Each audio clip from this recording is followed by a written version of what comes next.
सुरुवातीलाच सर्वात मोठी आणि आनंदाची बातमी आहे। मान्सून केरळात दाखल झालाय। भारतीय हवामान विभागाची ही घोषणा आहे। एका आठवड्याआधीच मान्सून दाखल झालाय। जूनच्या पहिल्या आठवड्यात राज्यात दाखल होण्याची शक्यता आहे। गेल्या काही दिवसांपासून महाराष्ट्र, गोवा, कर्नाटक आणि केरळमध्ये जोरदार वळवाचा पाऊस सुरू आहे। यंदा मान्सून हा आठवडाभर लवकर येणार असल्याचा अंदाज होता, तो खरा ठरलाय। मान्सूनसाठी अनुकूल परिस्थिती बनली असून रेंगाळण्याची सुरताम शक्यता नाहीये। यामुळे बळीराजाने ही लगबग सुरू केली आहे। जूनच्या पहिल्या आठवड्यात किंवा पुढील आठवड्यात मान्सून महाराष्ट्रात पोहोचण्याची शक्यता आहे। यंदा मान्सूनने 16 वर्षापूर्वीचा योग साधलाय।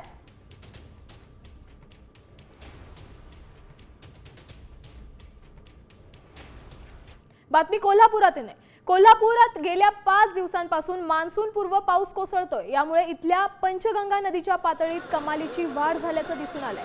मुसळधार पावसामुळे मे महिन्यातच राजाराम बंधारा पाण्याखाली गेलाय।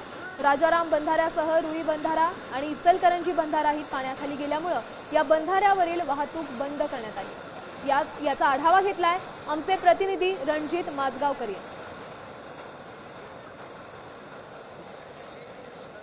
गेल्या 5 दिवसांपासून कोल्हापुरात मान्सून पूर्व पावसाने जोरदार हजेरी लावलेली आहे। यामुळे कोल्हापुराच्या पंचगंगा नदीमध्ये पाण्याच्या पातळीत मोठी वाढ झाल्याचं आपल्याला पाहायला मिळतंय।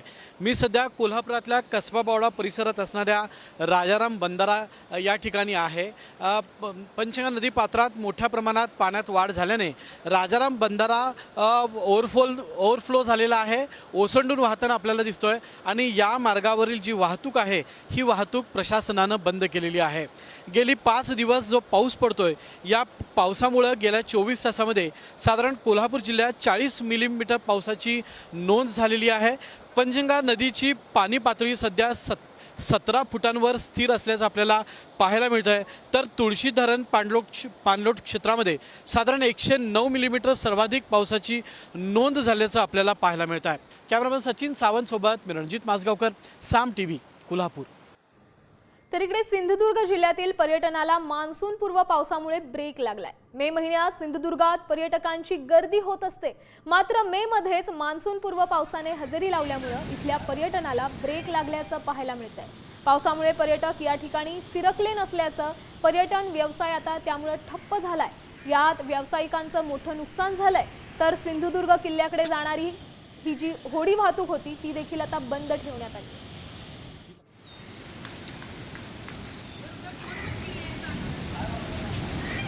तर इकडे रत्नागिरीला मुसळधार पावसाने अक्षरशः झोडपून काढलंय। वेगवान वाऱ्यामुळे समुद्र चांगलाच खवळलाय। पुढचे 48 तास मुसळधार ते अतिमुसळधार पावसाचा अंदाज हवामान खात्याने वर्तवलाय। जिल्हा प्रशासनाने नागरिकांना सतर्कतेचा इशारा दिलाय।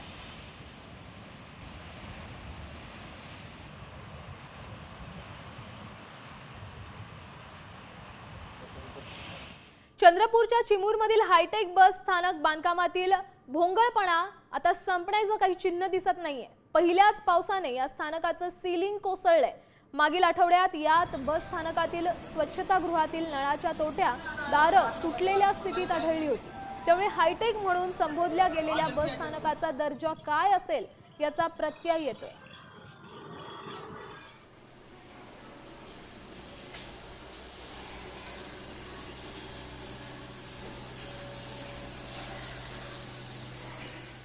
पुढची बातमी पाहूयात। धुळे सोलापूर रोडवर छत्रपती संभाजीनगर शहराजवळील सातारा परिसरात दुधाचा टँकर उलटलाय। दुधासाठी नागरिकांची झुंबड उडाली आहे। कोणी बादली, कोणी हंडे तर कोणी कळशी घेऊन दूध भरून घेत होतं। रस्त्यावरून दूध वाहत होतं।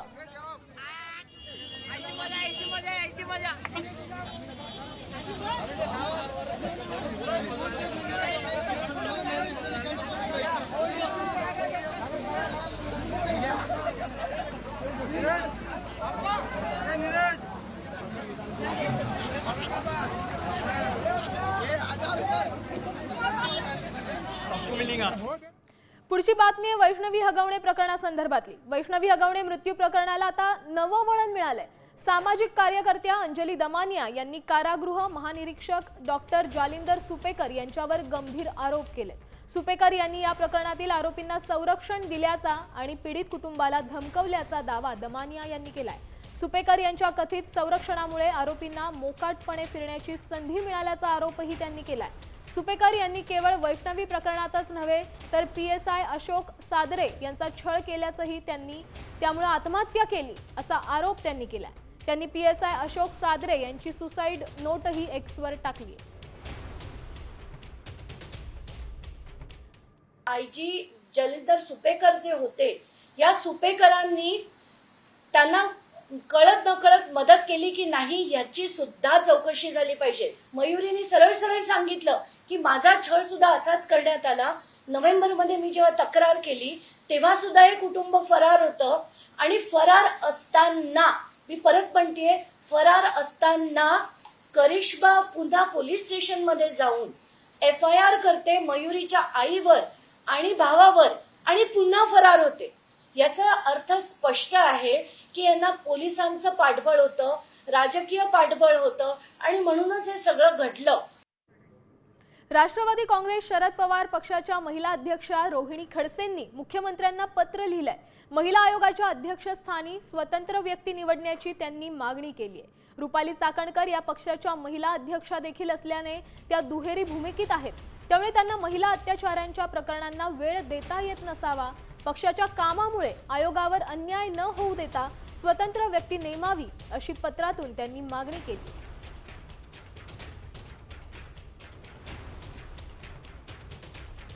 आपण पाहू शकतोय महिला आयोगाच्या अध्यक्षा बदला अशी मागणी रोहिणी खडसेंनी पत्रातून केली आहे। पुढची बातमी पाहूयात। आता फरार निलेश चव्हाणचा नवा व्हिडिओ समोर आलाय। कमरेला बंदूक लावून नाचतानाचा हा व्हिडिओ आता समोर आलेला आहे। वैष्णवी चव्हाण प्रकरणानंतर निलेश चव्हाणवर अनेक आरोप करण्यात आले होते। काही वेळापूर्वीचीच अपडेट आहे, तो पोलिसांना सरेंडर होणार अशी देखील बातमी मिळाली आहे आणि आता हा त्याचा नवा व्हिडिओ येतोय। कमरेला बंदूक लावून डान्स करत असल्याचा हा व्हिडिओ आहे। या संदर्भात अधिकची माहिती देण्यासाठी आपले प्रतिनिधी सचिन जाधव आपल्यासोबत फोन लाईन वरून जोडले गेलेत।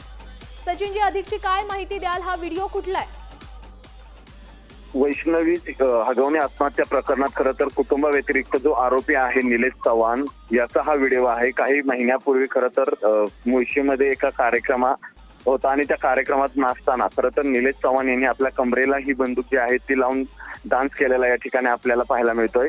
हगवणे कुटुंबासमोर जो वेगळा एक आरोपी जो आहे त्याच्या संदर्भात वारजे पोलीस स्टेशनमध्ये गुन्हा दाखल आहे, तो हाच निलेश चव्हाण आहे। त्याच्या कर्वेनगरमधील घरी काल पोलिसांनी छापेमारीही केली आहे। एकूणच हा निलेश चव्हाण गुन्हेगारी पार्श्वभूमीचा आहे, त्याच्यावर या अगोदरही गुन्हे दाखल आहेत। त्या संदर्भात आता वारजे पोलीस त्याच्या संदर्भात तपास करत आहेत। मात्र त्याचा हा नवीन व्हिडिओ जो आहे तो कमरेला बंदूक लावून खरं तर नाचताना आपल्याला समोर दिसतोय। दुसरीकडे निलेश चव्हाणसह जे हगवणे बंधू जे आरोपी आहेत शशांक हगवणे आणि सुशील हगवणे यांच्याकडे ही बंदूक आहेत। या दोघांच्याही बंदुका रद्द करण्याचा प्रस्ताव जो आहे तो पुणे पोलिसांनी खरं तर आता तयार केलेला आहे आणि त्या दोघांच्याही खरं तर या तिघांच्या बंदुका ज्या आहेत त्या रद्द होतील। मात्र हे सगळा व्हिडिओ आता सोशल मीडियावर आपल्याला समोर आलेला पाहायला मिळतो। नक्कीच, धन्यवाद दिलेल्या या माहितीसाठी।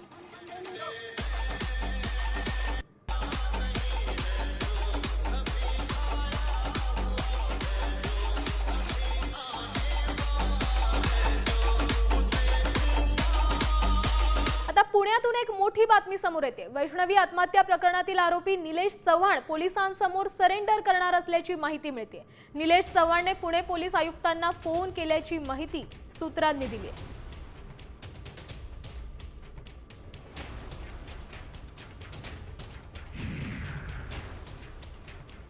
दरम्यान निलेश चव्हाणचा इतिहास देखील स्वतःच्या पत्नीच्या अमानुष छळाचा आहे। निलेश चव्हाणने घरात सीलिंग फॅन, AC मध्ये छुपे कॅमेरे लावून लाईट सुरू ठेवून पत्नीला शारीरिक संबंध ठेवण्यास भाग पाडलाय।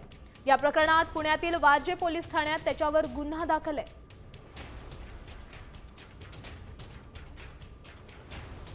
त्याचे कारणामे काय तर छुप्या कॅमेराद्वारे पत्नीचा आक्षेपार्ह व्हिडिओ रेकॉर्डिंग त्यानं केलंय। पत्नीच्या तक्रारीनंतर पुण्यातील वारजे पोलीस ठाण्यात गुन्हा दाखल करण्यात आलाय। निलेशच्या लॅपटॉपमध्ये इतर मुलींसोबतचे आक्षेपार्ह अवस्थेतील व्हिडिओज आहेत। वैष्णवीच्या बाळासाठी कसपटे कुटुंबियांना बंदुकीचा धाक दाखवून धमकावलंय त्यानं। कसपटे कुटुंबियांच्या तक्रारीवरून निलेश चव्हाणवर गुन्हा दाखल आहे।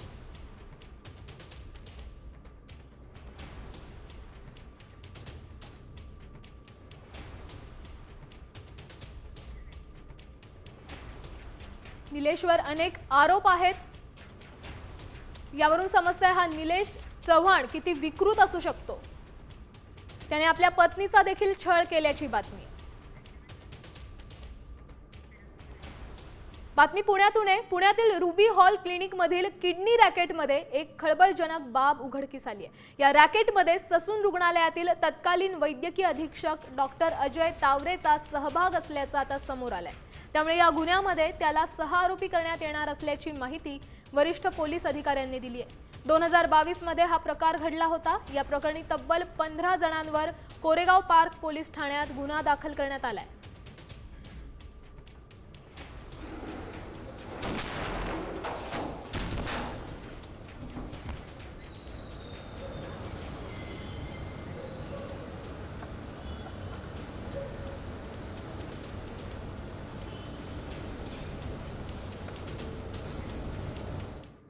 पुण्यातल्या रुबी हॉल क्लिनिक मधील किडनी रॅकेटमध्ये खळबळजनक बाब उघडकीस आली आहे। या रॅकेटमध्ये ससून रुग्णालयातील तत्कालीन वैद्यकीय अधीक्षक डॉक्टर अजय तावरेचा सहभाग असल्याचं समोर आलंय। त्यामुळे या गुन्ह्यामध्ये त्याला 6 आरोपी करण्यात येणार असल्याची माहिती वरिष्ठ पोलीस अधिकाऱ्यांनी दिली आहे। 2022 मध्ये हा प्रकार घडला होता। या प्रकरणी तब्बल 15 जणांवर कोरेगाव पार्क पोलीस ठाण्यात गुन्हा दाखल करण्यात आला होता।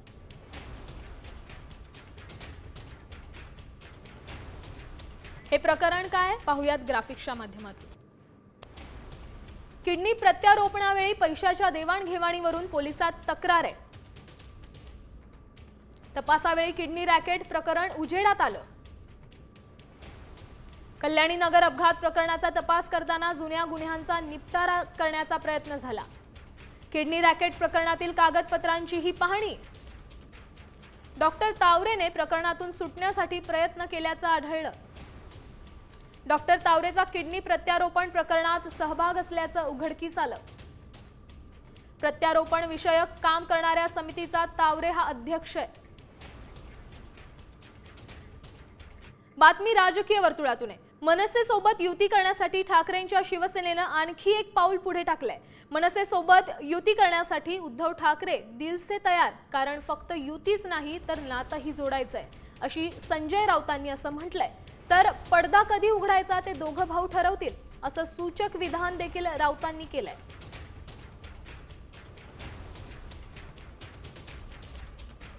सर्व काही विसरून एकत्र यावं लागेल। मराठी माणसाला ताठ मानेनं या मुंबईत जगायचं असेल तर सर्व मतभेद, सर्व जळमट आणि किलमिश दूर ठेवून आपल्याला एकत्र यावं लागेल।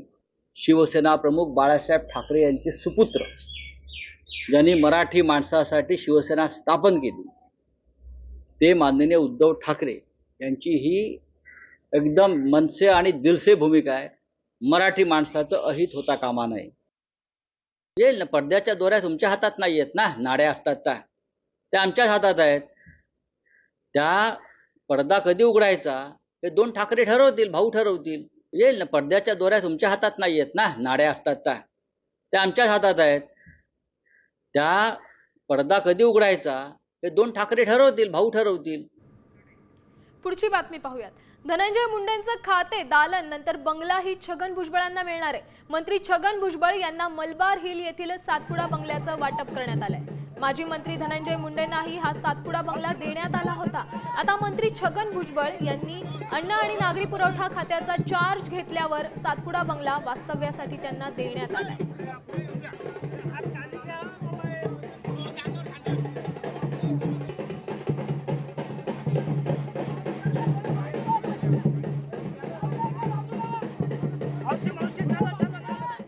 पुढची बातमी पाहूयात।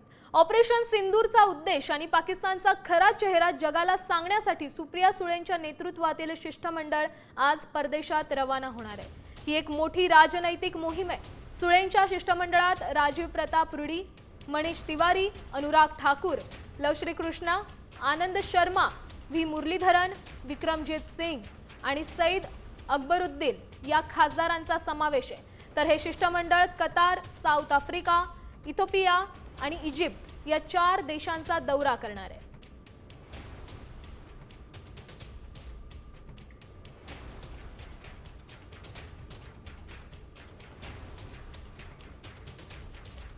आता मान्सून संदर्भात खबरबात पाहूयात. वेगवान स्वरूपातल्या घडामोडी जाणून घेऊयात.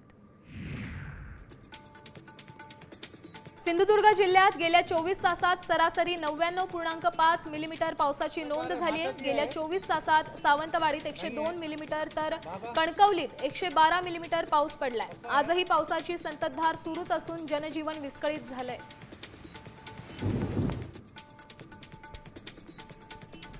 माताजी आहे. गेल्या 24 तासात कोल्हापूर जिल्ह्यात 40 मिलीमीटर पावसाची नोंद झाली आहे. पंचगंगा नदीवरील 3 बंधारे पाण्याखाली गेलेत. बंधारे पाण्याखाली गेल्यामुळे वाहतूक विस्कळीत झाली आहे.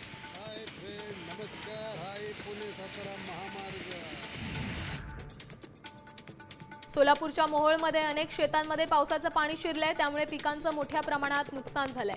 पापरी, खंडाळी, येवेती, आष्टी आणि तेलंगवाडी या 5 गावांमध्ये अंदाजे 165 हेक्टरवरील फळबागांचं नुकसान झालंय. त्यामुळे कृषी विभागाने पंचनामे करून भरपाई देण्याची मागणी शेतकऱ्यांनी केली.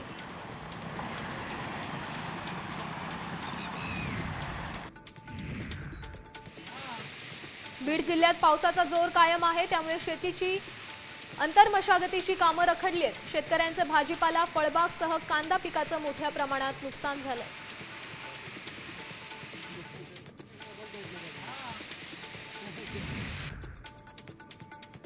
रात्री झालेल्या पावसामुळे नांदेड जिल्ह्यातील किनवट तालुक्यातल्या मोहपूर खेडी या परिसरात सायंकाळच्या सुमारास वादळी वाऱ्यासह पाऊस झाला. त्यामुळे गावातील 36 परिवारांचे संसार उघड्यावर आलेत. गाडी काढली म्हणा. मान्सूनपूर्व पावसामुळे अमरावती जिल्ह्यात शेतीच्या मशागतीची कामं थांबली आहेत. खरीप हंगामाच्या तयारीसाठी शेतकरी शेतीची कामं करतात, मात्र मोठ्या प्रमाणावर पाऊस सुरू असल्यामुळे शेतात ट्रॅक्टर किंवा बैलजोडी चालत नसल्यामुळे कामं ठप्प झाली आहेत.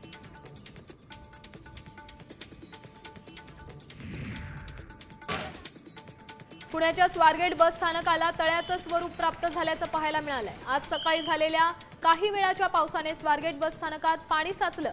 बाहेर जाणाऱ्या गेटवर खोदकाम केल्यामुळे प्रवाशांचे हाल देखील होत आहेत.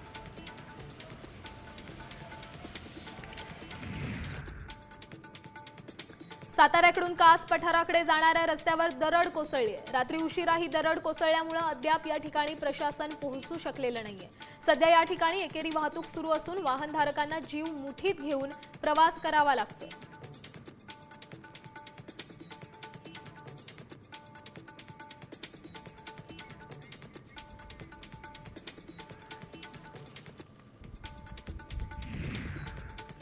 भारत पाकिस्तान तणावासंदर्भातले महत्त्वाचे अपडेट्स जाणून घेऊयात.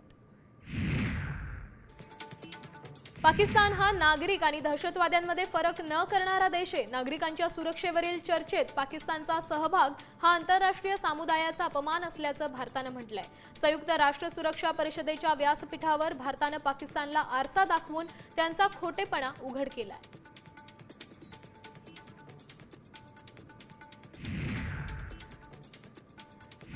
जयपूरमध्ये मिठाईच्या नावातला पाक हा शब्द काढण्यात आलाय. पाकिस्तानकडून दहशतवादी हल्ल्याचं होणारं समर्थन आणि पाकच्या कुरापतींमुळे मिठाईची नावं बदलण्यात आली आहेत. आता त्याऐवजी श्री आणि भारत असे शब्द जोडण्यात आलेत. आता मैसूर पाकचं नाव मैसूर श्री झालंय.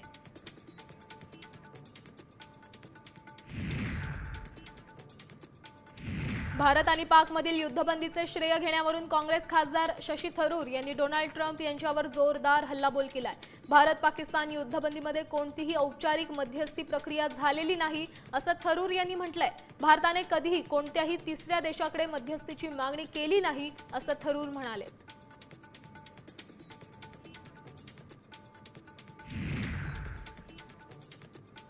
ट्रम्प यांनी 25% टॅरिफ लादण्याची धमकी दिल्यानंतर ॲपलचे शेअर्स 4% घसरलेत. नासदाक आयटला असून ॲपल कंपनीची 5 वर्षातली सर्वात मोठी घसरण झाली आहे. त्यामुळे येत्या काळात आयफोनच्या किमती वाढण्याची शक्यता आहे. ॲमेझॉन, वॉलमार्ट आणि इतर प्रमुख कंपन्या व्हाईट हाऊसच्या निशाण्यावर आहेत.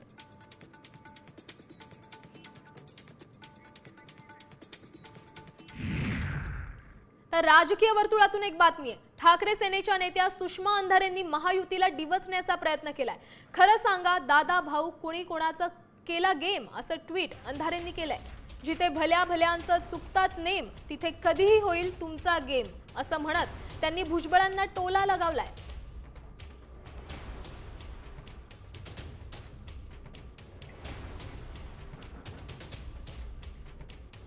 सुषमा अंधारेंनी काय ट्विट केलंय पाहूयात.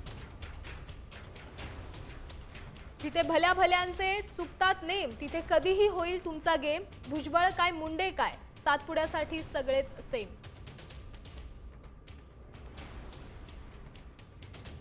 खरं सांगा दादा भाऊ नक्की कुणी कुणाचा केलाय गेम.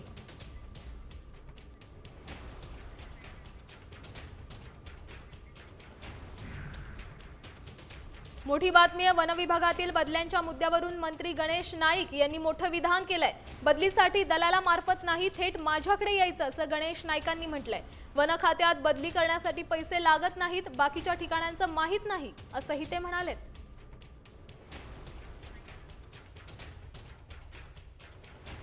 वनपालांच्या बदल्या अधिकाऱ्यांच्या कोणी कोणाची दलालामार्फत माझ्याकडे यायचं, डायरेक्ट यायचं बिन पैशाने. आणि म्हणून ज्याला कोणाला पाहिजे कोणी वाया दलालामार्फत त्याला तुझी बदली करून देतो ते अशा नालायक लोकांच्या पासून दूर राहा.